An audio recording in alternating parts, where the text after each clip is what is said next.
Hey everyone, welcome to another deep dive with us. Glad to be here. So today we're diving into a piece by Robert Haastrup-Timmi. Morpheus thinks, yeah. Yeah, Morpheus thinks, and he's taking on the Russia-Ukraine conflict. Yeah, he's got kind of a unique way of looking at it. I think you'll find it interesting. Definitely thought-provoking. Yeah, and just to be clear, right off the bat, we're not here to endorse any particular side or anything like that. We're just Right. exploring his perspective and kind of unpacking what he's saying. Exactly. And he gets into some pretty interesting stuff. Like right off the bat, he starts talking about aggression, but he's not talking about, tanks and troops.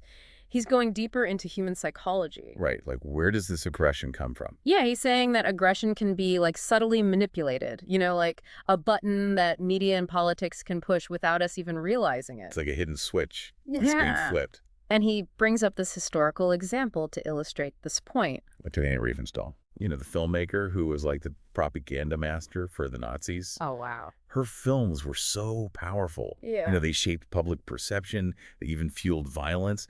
And Haastrup-Timmi seems to be saying that, maybe similar tactics are being used today, just in a more subtle, less obvious way. It's a little creepy when you think about it. It is. Yeah. It is.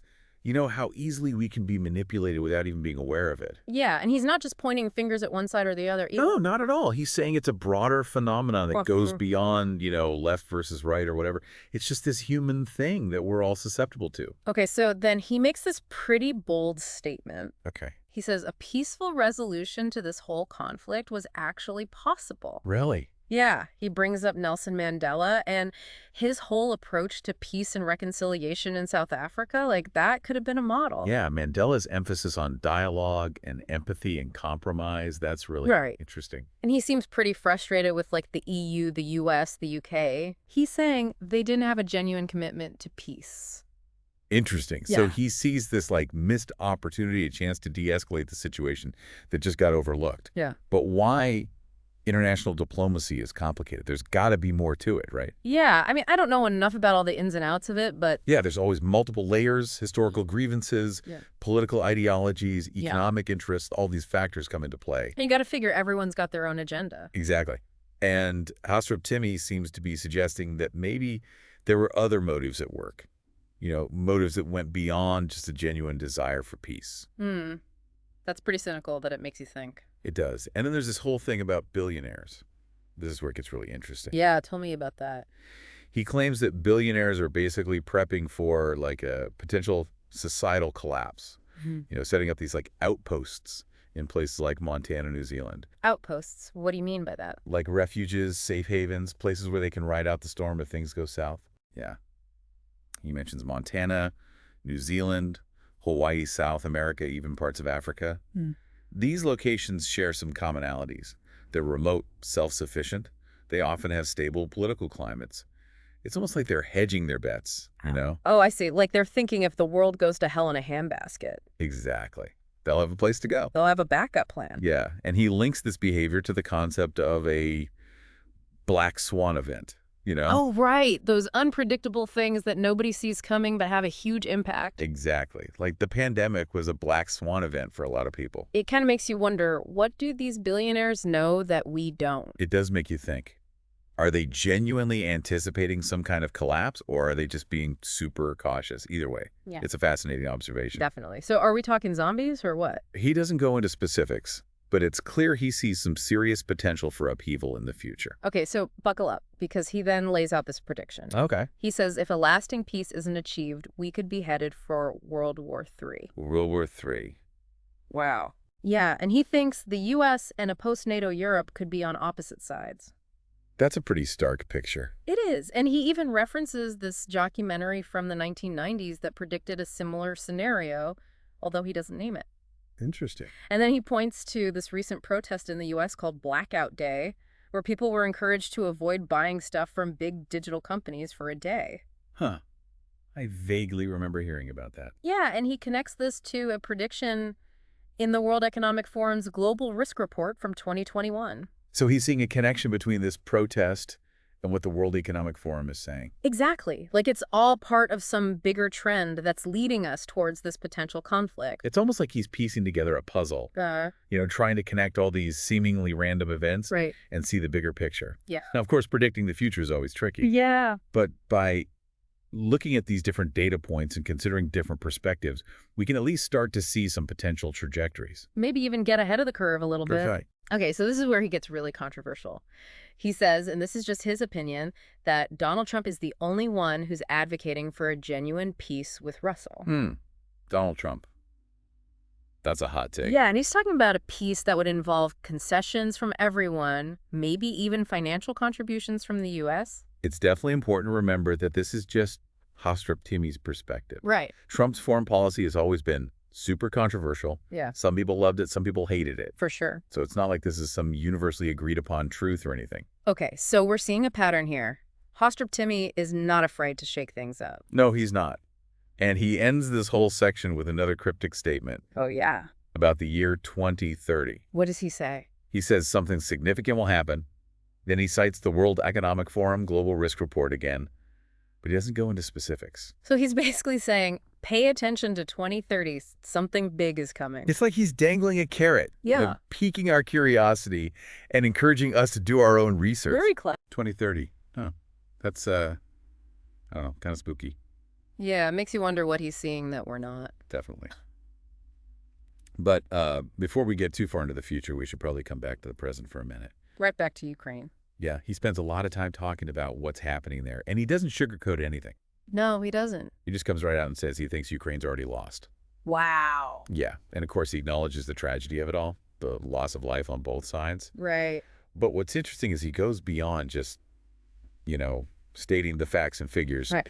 He talks about how the way we talk about these casualties, the way the media presents them, it's almost like we've become numb to it. Like it's just another news story. Exactly. Yeah. The human cost of this war, it's almost become normalized. Desensitized. Yeah. And this kind of ties back to his whole point about the manipulation of aggression. Oh, right. If we're constantly bombarded with images of conflict, it's easy to lose sight of the real human suffering. That's a scary thought. It is. He also says that Ukraine crossed a red line with its geopolitical maneuvering, and that's part of what led to this whole mess. Red line. That's a loaded term. I know, right? Like, what exactly does that even mean? Yeah, it's all about perception, right? Exactly. What one country sees as a threat, another country might see as perfectly reasonable. So what's he saying? Well, he seems to be saying that Ukraine maybe got a little too bold with its partnerships with the EU, the US, the UK. Emboldened. Yeah, and Russia saw that as a direct threat to its security. Like they were being encroached upon. Right, and they felt like they had to respond. So he's not saying Russia was justified in invading? No, not at all. Yeah. But he's saying we need to try to understand their perspective. See the world through their eyes. Exactly, even if we don't agree with their actions. Okay, and then he goes on to critique the media coverage of the conflict. Yeah, this is where he gets into some potentially controversial territory. I was wondering when we'd get to that. He claims that there's a left-leaning bias in the mainstream media, and he says this bias prevents objective reporting. So he's saying the media is shaping the narrative. Exactly. Yeah. He even compares it to the propaganda films of Leni Riefenstahl again. Wow, so he's saying it's that bad. Well, he's not saying it's intentionally malicious or anything. Okay. But he's saying that it can unconsciously influence our perceptions. Like we're being subtly brainwashed. In a way, yeah. He's saying we need to be critical consumers of information. Don't just believe everything you read. Right. Question the narratives that you're being presented with. And this ties back to his point about social conditioning, right? Absolutely. The idea that our beliefs are shaped by the messages we're exposed to over time. So even if we think we're forming our own opinions, we might be more influenced by external factors than we realize. It's kind of freaky when you think about it. It is. It makes you wonder how much control we really have over our own thoughts and beliefs. So where do we go from here?